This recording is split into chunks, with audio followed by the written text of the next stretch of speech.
Hi friends, నా పేరు హర్షిత్. ఇవాళ నేను మీకు బంగారు పిచ్చుక కథ చెప్తాను. ఒకరోజు హర్షిత్ అడవికి వెళ్ళి తన వంటకు కావలసిన కర్రపుల్లలు తెచ్చుకొని ఇంటికి వస్తూ ఉంటాడు. దారిలో ఒక పిచ్చుక వలలో ఇరుక్కుపోయి కొట్టుకుంటుంది.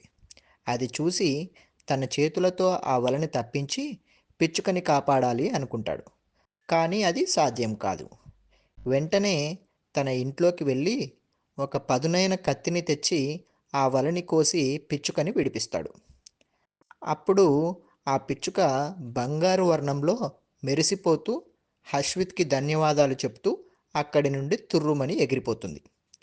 హర్షిత్ దాన్ని చూసి, అరే, ఇదేదో మహిమలు గల పిచ్చుకలా ఉందే, ఇది ఎగిరిపోతుంటే బంగారు వర్ణంలో కాంతులు విరజిమ్ముతున్నాయే అనుకుంటాడు.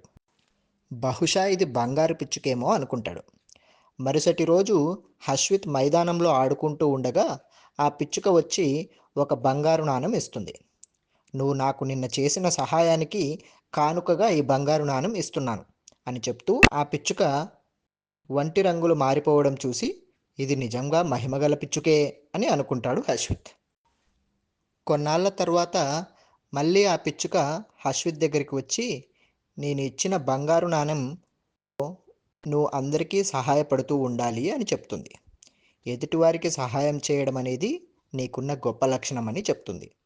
ఆ పిచ్చుక చెప్పిన మాటలు మనసులో ఉంచుకొని హర్షిత్ పెద్దవాడయ్యాక కూడా తనకు తోచిన సహాయం ఎదుటివారికి చేస్తూ ఉండేవాడు. అలా అందరికీ సహాయం చేయాలని నీకు ఎందుకు అనిపిస్తుంది అని తన మిత్రులు అడిగితే వాళ్లకు బంగారు పిచ్చుక గురించి, తను చేసిన సహాయం గురించి, అది తనకు ఇచ్చిన బంగారు నాణెం గురించి చెప్తాడు.